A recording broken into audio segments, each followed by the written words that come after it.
Welcome everyone to another episode of our Cellular Conversations.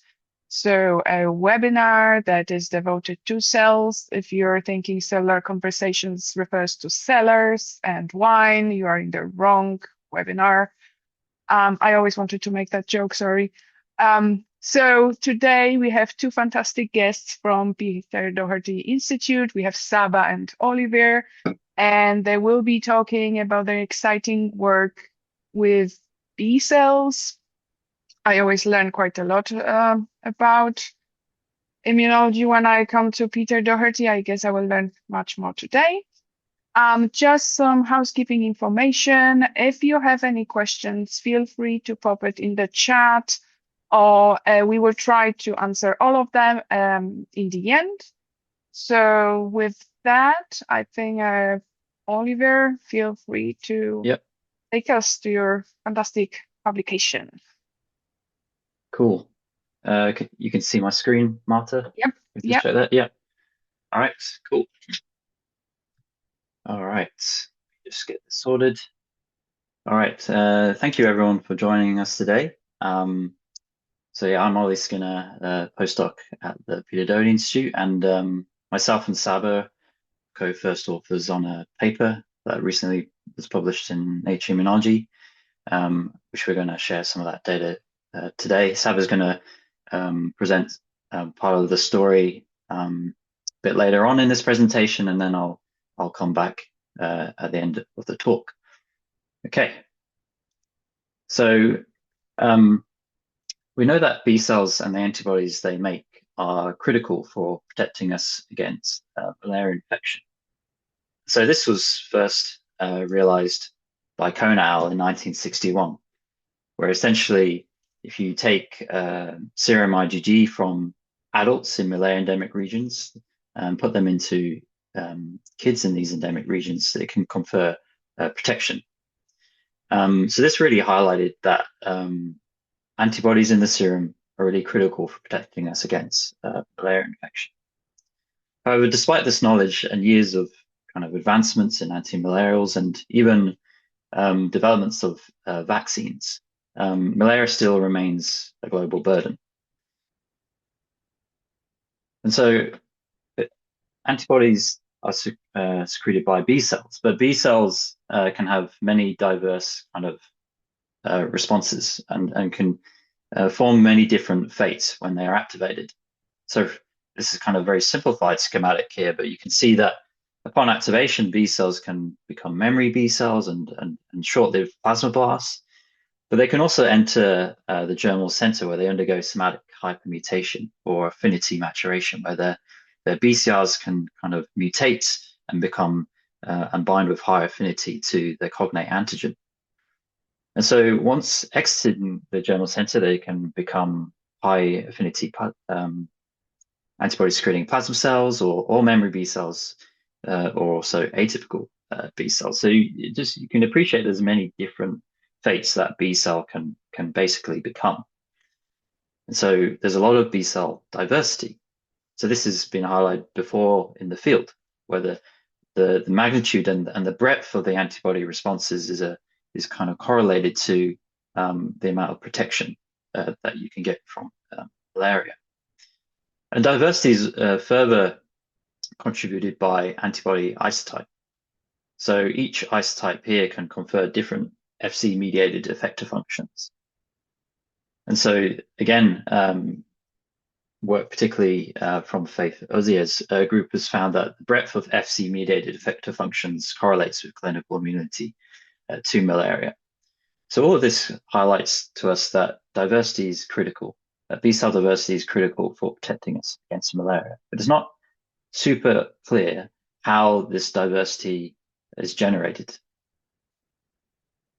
And one kind of last, I guess, area of malaria that we were interested in is the fact that antimalarials that have been around for a number of decades now have been really useful for protecting us, particularly for clearing blood stage malaria, such as these marrow shown here.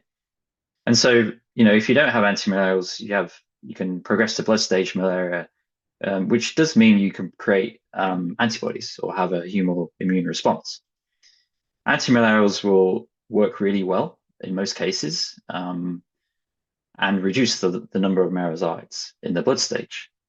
But having done that, you actually reduce the levels of antibodies in the serum.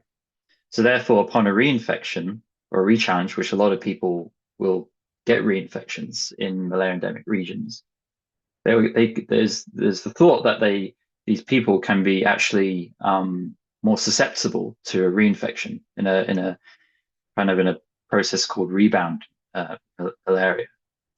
However, not much is known about why antimalarial treatment would lead to this. So that's kind of another area of this project that we wanted to focus on. So this kind of leads us on to two broad aims of this project, is how do B cells diversify following Plasmodium infection? And how does antimalarial drug treatment alter the humoral immune response to Plasmodium infection? So I'll just start off with one story today. So how do we kind of assess diversity and look at B cell diversification? So we use animal experimental mouse models of malaria using the Plasmodium shabadi strain. And to assess polyclonal B cells in a kind of unbiased, agnostic way, we use 10x genomics using paired single-cell RNA sequencing and BCR sequencing. So what we did in this study is each of these early time points post-infection, we took the spleen, which is the site at which a lot of the infected red blood cells are cleared and the site at which a lot of the humoral immune responses are generated in this infection. We can take the spleen at each of these time points and sort for broadly B cells. And we have 5 technical replicates per time point using hashtag antibodies. So then we load the chromium on each of these days and then run for sequencing. And to cut a long story short, we can combine all of our time points together into this overall kind of unified UMAP shown here. And you can see all of the different types of clusters that are coming up. Now, importantly, this is a temporal data set. So we can split our data over time. You can see how different clusters can come up over the course of infection. So for example, at day 10 onwards, you start to see the emergence of germinal center B cells and plasmablasts.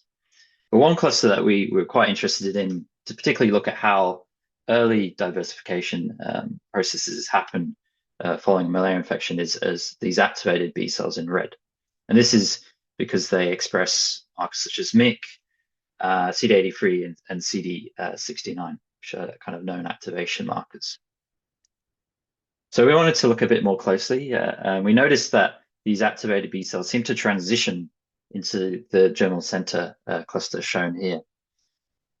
And so we notice again, if we look at MYC expression, it comes up strongly in the activated B cells. And then cell proliferation is all the way over here in the germinal center B cells. But kind of what's bridging these two clusters and in this transition area is this CSR signature or class switch recombination, which is isotype switching of the BCR from IgM, IgD to IgG antibody isotypes, for example. And so we notice in a separate embedding with using BGPLVM, we see this similar kind of dynamic. We wanted to plot this over pseudo time to see kind of the relative timings of each of these processes. So after performing pseudo time analysis, you can see when we plot these dynamics, we get this early kind of MYC upregulation and then a big spike in isotype switching, followed by cell cycle and a continuation of isotype switching as well. So there seems to be these overlapping processes happening very early, even prior to the formation of the germinal center response, which is consistent with some early reports that isotype switching happens predominantly prior to entry into the germinal center. So we wanted to kind of take this single cell data set and perform kind of some validation in the wet lab.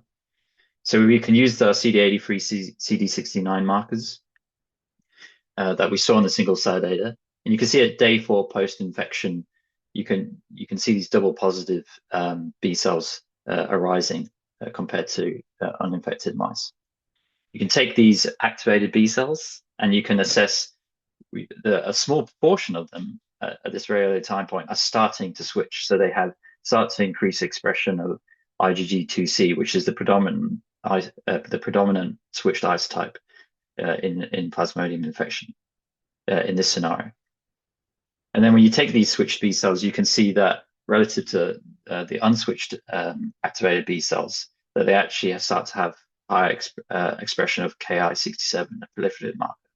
So again, suggesting that in activated B cells, there's an overlap in isotype switching and proliferation, even at day 4 post-infection, prior to any formation of germinal center B cells. And then we also have BCR sequencing data, so we can go back to our single cell, our kind of data sets, and you can see this is a day 14 post-infected time point in a single mouse here. You can see that in clones of size 2, so twins, that there is a kind of 38% have a mixed isotype, but those clones that are larger, so have proliferated more, have a larger proportion of mixed isotypes, which again suggests that there's overlapping processes of switching and proliferation. It's not like there's switching all happens and it's completely separate to proliferation. And this is consistent with previous studies that found that isotype switching is a division-linked process. And so you can really see the diversity shown here. So this is a nice plot that Saba generated where each column here is a single clone. You can see grouped by clone size. And then each kind of box here is a cell within that clone. And you can see that at day 14, most of the clones are plasmablast containing, but actually a lot of these clones share fates with germinal center B cells as well. But the important thing here is there's a lot of different isotypes coming up, as you can see here. So there's a lot of mixed isotypes. So just to summarize that section, isotype switching initiates soon after MYC upregulation and it overlaps with clonal expansion. And it's commonplace during the first 2 weeks of infection for antigen-activated B cells, particularly GCC-seeding clones, to have exhibited both phenotypic and isotype diversification. Okay, I will pass over to Saba for the next part. Yeah. Can you hear me? Yeah. Okay. Yep. Thanks, Ollie. Okay, so here we next move into the later phase of the response, and we used the same experimental malaria model and extended the analysis up till day 42. And we also added a treatment arm beginning from day 7. And here B cells were collected at different time points, and we again performed paired single cell RNA and BCR sequencing. And the treatment consisted of artesunate together with pyrimethamine, which rapidly reduced parasite burden. And there was also a reduction in spleen size of mice treated with antimalarials. Okay, next. Okay, so across 7 points, we isolated around 72K B cells from untreated, Plasmodium infected, and drug-treated groups. And after integrating the single-cell RNA-seq data, we identified distinct B cell populations. And what was quite striking from these UMAPs was that the overall transcriptional landscape looked broadly similar between untreated and drug-treated infection groups. And so at this point, there was no indication that antimalarial treatment was creating a fundamentally different B cell response. Okay. So here, using canonical markers and gene expression signatures, we annotated major B cell populations across the response. For example, antibody screening cells express genes including SDC1, PRDM1, and XBP1. And germinal center B cells were identified by expression of genes such as AICDA, BCL6, and S1PR2. So this gave us a detailed map of B cell differentiation across the later stages of infection and allowed us to follow how these populations change over time. Okay, so one population that was particularly interesting was the germinal center B cell population. And the kinetics of these populations showed that antibody secreting cell response was relatively transient, whereas germinal center B cells they progressively increased and persisted throughout the latest stages of infection. So this kind of gave us the opportunity to ask whether antimalarial treatment altered the biology and function of these persistent germinal centers, rather than simply, asking whether germinal centers were present or absent. And okay, so to understand that, it's really useful to briefly, consider how germinal centers are organized. So germinal centers are spatially organized structures in which B cells repeatedly undergo proliferation, somatic hypermutation, and selection. Within the dark zone, B cells proliferate and diversify their B cell receptors through somatic hypermutation. They then move towards light zone, where cells compete for antigen and receive T cell help. And the successful cells can re-enter the dark zone for further rounds of diversification or differentiation towards memory or plasma cell phase.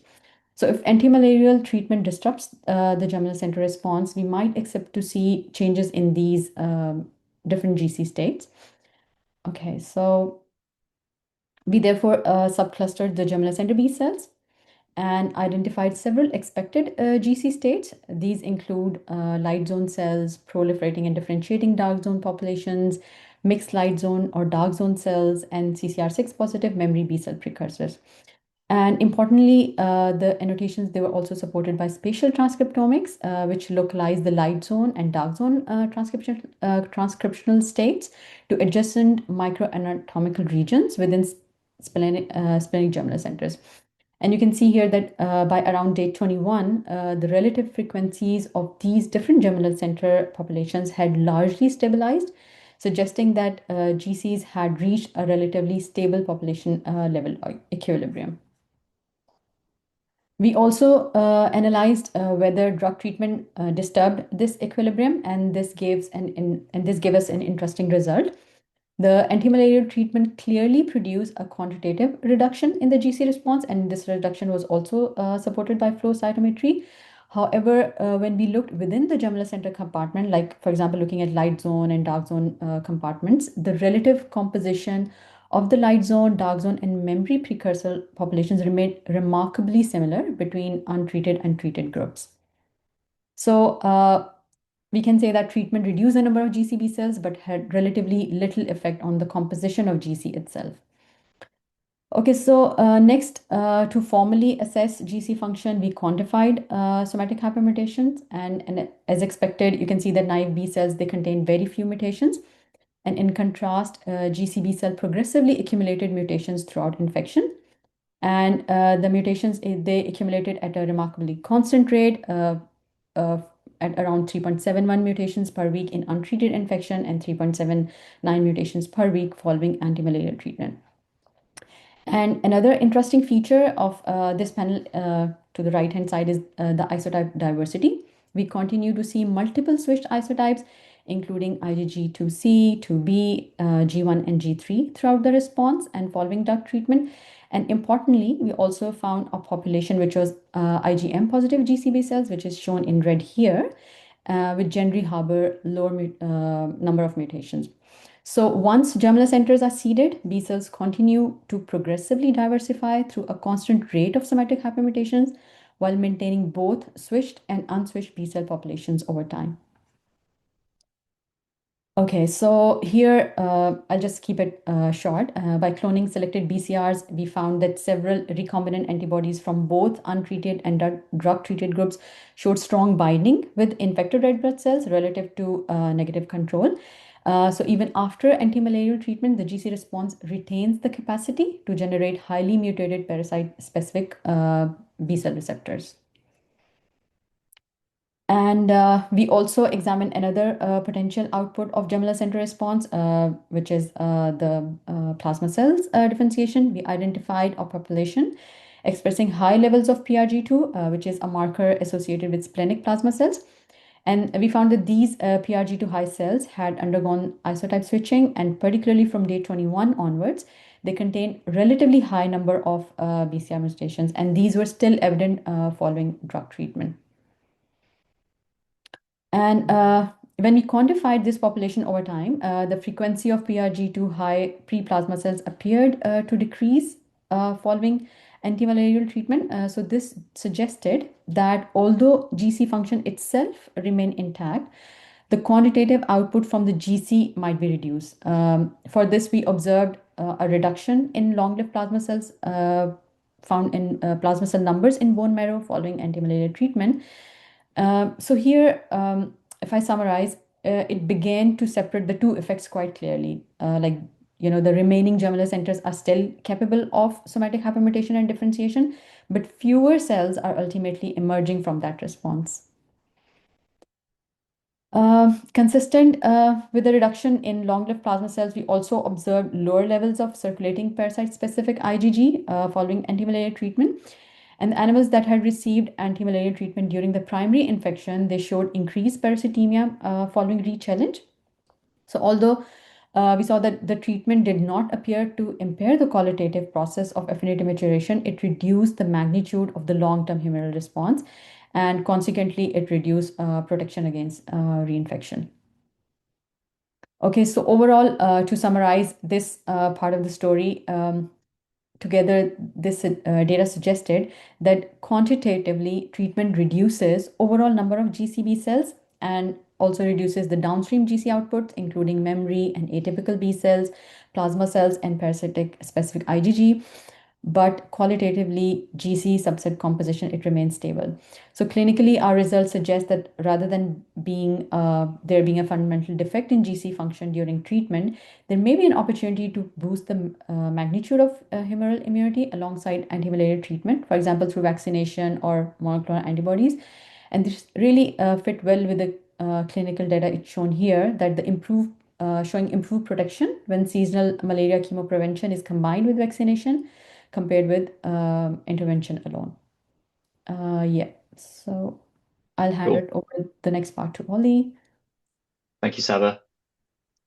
I will just finish up with one final short story from this data set. So when we integrated our small data set I introduced at the beginning and the larger data set that Saba just presented, we have this combined integrated UMAP, and you can see that we noticed there was this kind of cluster of cells in gold here and in greeny blue that had gene markers that expressed genes associated with surrogate light chain genes and VDJ rearrangement. So this is kind of unusual because these processes are associated with B cell development in the bone marrow. But B cell development in adult mice happens only in the bone marrow. It's unusual to find it in the spleen. So there were other markers as well as VPREV and lambda5, DNTT and RAG. There was also IL-7 receptor and IL-2 receptor.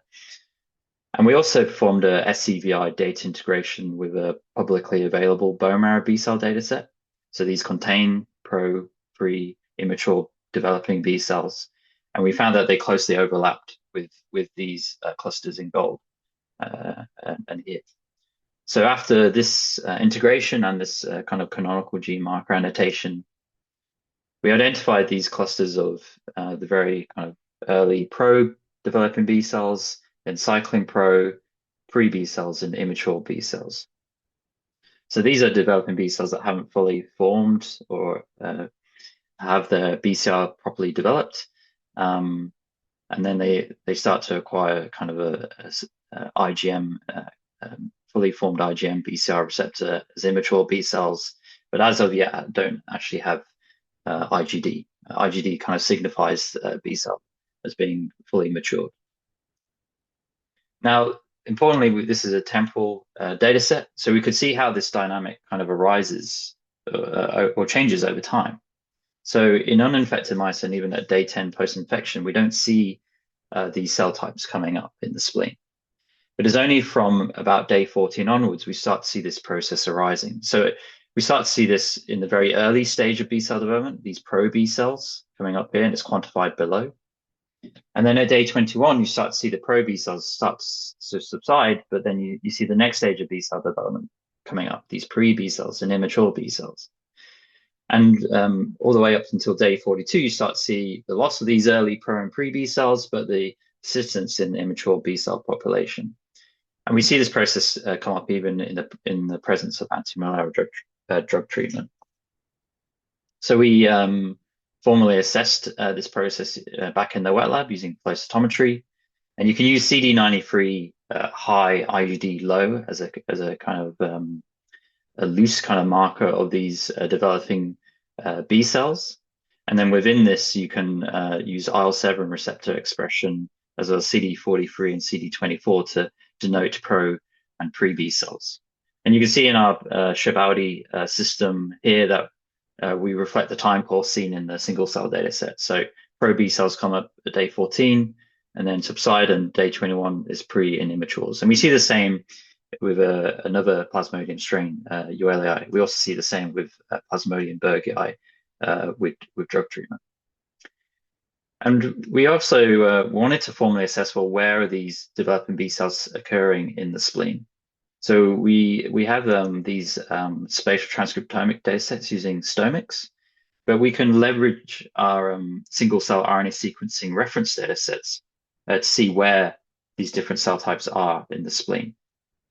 So we can use a process called spatial deconvolution, a package called RCTD. So you can take our reference data sets, for example, our pre-B cells in green, and see where they map onto our whole transcriptome spatial transcriptomic arrays. And so we have two independent spleen sections here at day 21 post-infection. And you can appreciate that we don't see in green here these cells randomly dispersed across the array. They seem to be coming up in discrete areas.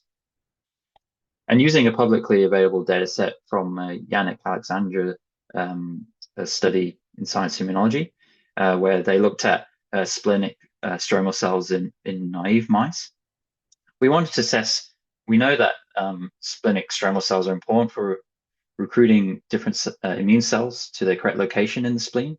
We want to see if pre-B cells are localized with a particular type of splenic stromal cell. So after doing deconvolution with these reference data sets, we can perform a co-localization analysis.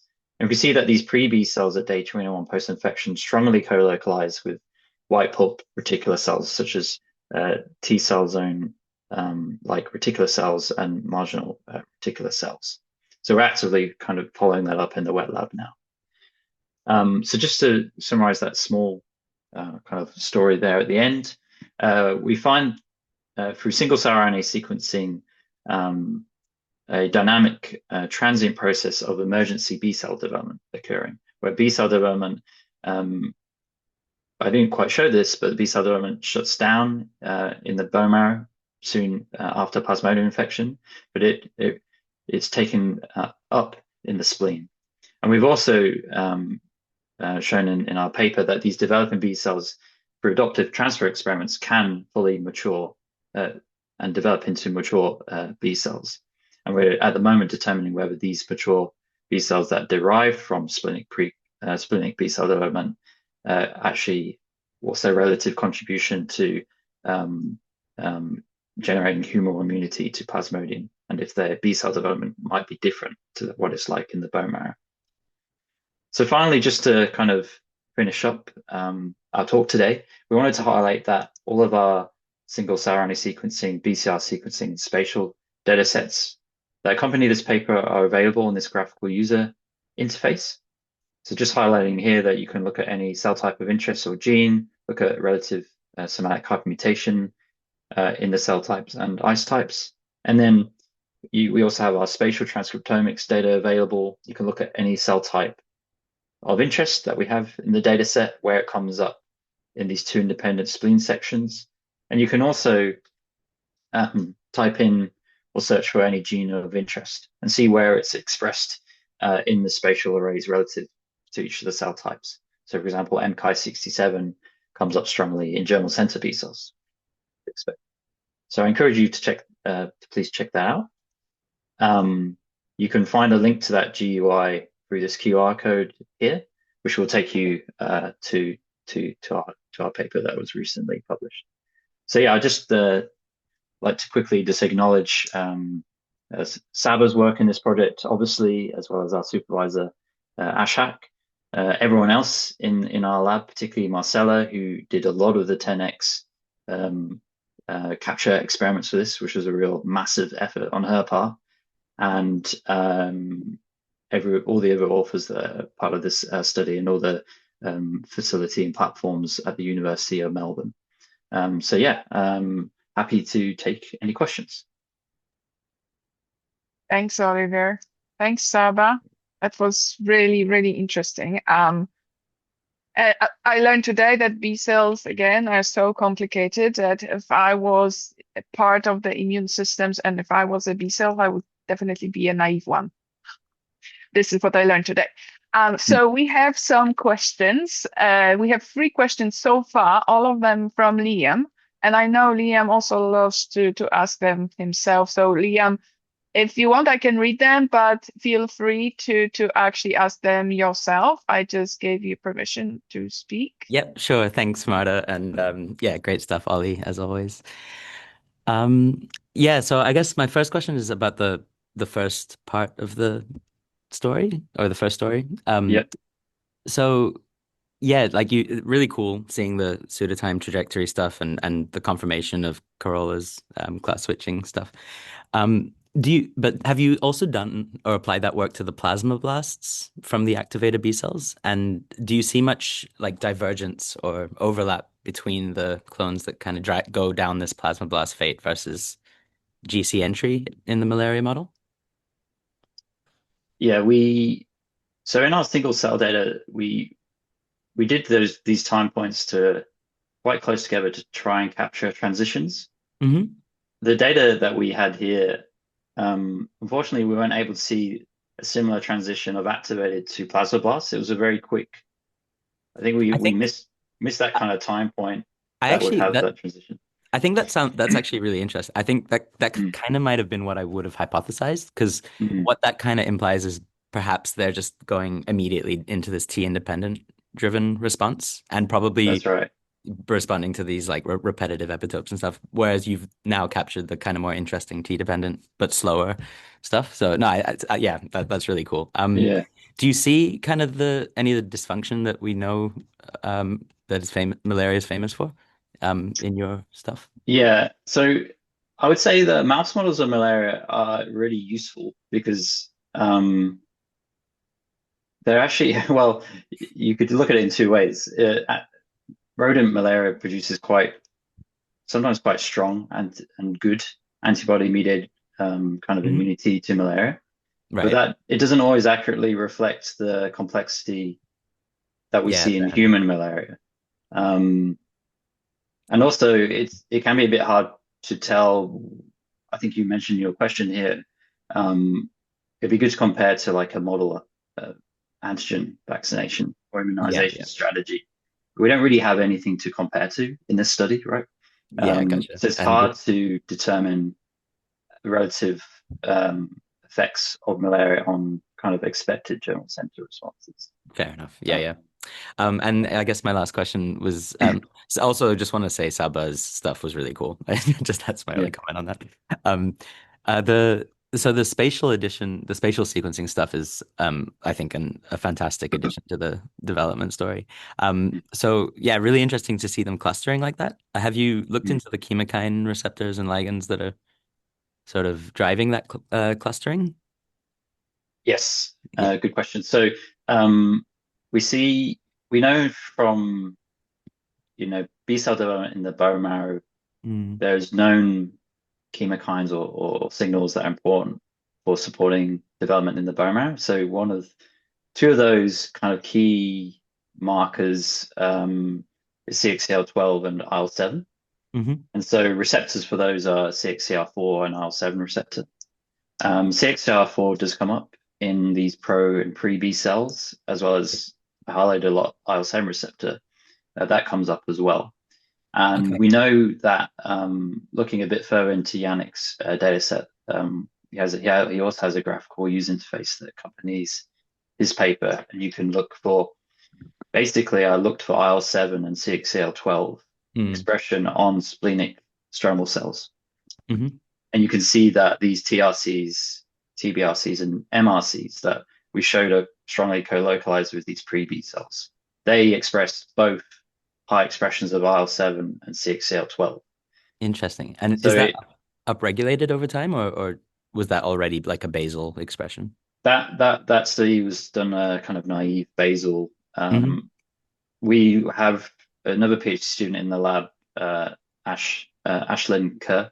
She's been doing single cell sequencing experiments on splenic stromal cells, and she's been doing that. I think it was at day 28 post-infection. So we're going back and actually assessing that to see if CXCL12 IL-7 is upregulated. We also noticed some brief assessments that there are other signals that are actually upregulated in these stromal cells following infection, and that through cell chat ligand receptor analysis with these pre-B cells, there might be some other kind of, I guess, cell-cell interaction kind of partners that come up that we're looking into. Sorry, it's my doorbell going off, but yeah. So we're looking into that. I think it's good questions, but the data so far suggests that that CXCL12 IL-7 on these MRCs and TRCs, it kind of supports the fact that they could be these stromal cells that are supporting these pre-B cells to their correct location in the spleen. Very cool. And I think so. My last one, it's a little bit more of a speculative one, I guess. And I think maybe your last comment may have touched on that. But do you think that those are the pre-B cells that are moving in from the bone marrow, or sorry, pro-B cells, or do you think that the stem cells in the spleen are being unlocked into this developmental fate? Yeah, that's a good question. I don't have any data to suggest a definitive answer there, but I can speculate.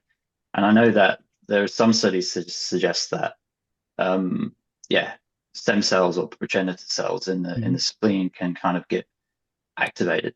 So it's either that or they're getting like chucked out of the bone marrow, and then reseeding into spleen. I guess if that was the case, you'd maybe see them in the blood. Yeah, and you don't. So basically, and we did these flow experiments were done using IV labels, so it's kind of cool. Gives you a crude way of determining if it's in circulation or tissue. Fantastic. Yeah. We found that they're residing within the tissue, and you're not seeing them in the circulation. We also looked in the liver as well. Didn't see them within the liver because B cell development in the fetal stage, certain stages can happen in the livers, but we didn't see that there. So it seems to be specifically in the spleen. And there does seem to be potential signals that are upregulated in the spleen that could be, supporting the development. Cool. All right. Great stuff. Thanks.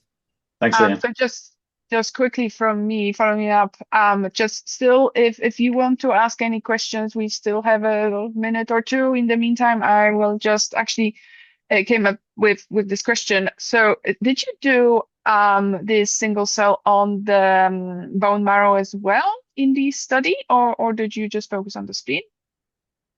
It was just on the spleen in this study. The bone marrow data set that I did refer to a bone marrow data set, but that was a public data set. That was just naive mice. It would be interesting to do that because there are studies showing that very early after infection, the bone marrow compartment gets really shut down. All hematopoietic processes get shut down, such as myelopoiesis, granulopoiesis, erythropoiesis. And I have done some flow cytometry experiments to show that, pre-B cells that usually reside in the bone marrow kind of go away, essentially. You don't see them at, say, day 7 post-infection, And it's also interesting because, like, in people, we know that spleen sometimes being removed as you can live without it. So if someone without spleen gets, bitten by a mosquito that carries malaria, what happens to them? Yeah, that's a good question. I know, like folks, it's a good question for someone like Damien Young at Michelle Boyle's lab at the Burnett. I think I remember that they do see that a lot because people do get splenectomy particularly like in Indonesia, because it's a malaria endemic region where there's a lot of traffic accidents. So they so happen can get their spleens removed, and they can survive, but I think they are very susceptible to Okay. kind of malaria infections, and that they, Mhm. yeah, I Okay. think that's my understanding. I'd have to double check that, but Yeah, I, it's just yeah. I know you're not, an expert in splenectomies and the consequences. I was just curious. Yeah. Okay, I see that we are slightly over time and there are no more questions. So thank you, Oliver and Saba. That was really, really interesting. I would be the first to get malaria. Mosquitoes love me. So thanks again, and for everyone, stay tuned for next episodes of Cellular Conversations, and see you next time. Bye. Thank you. Thank you.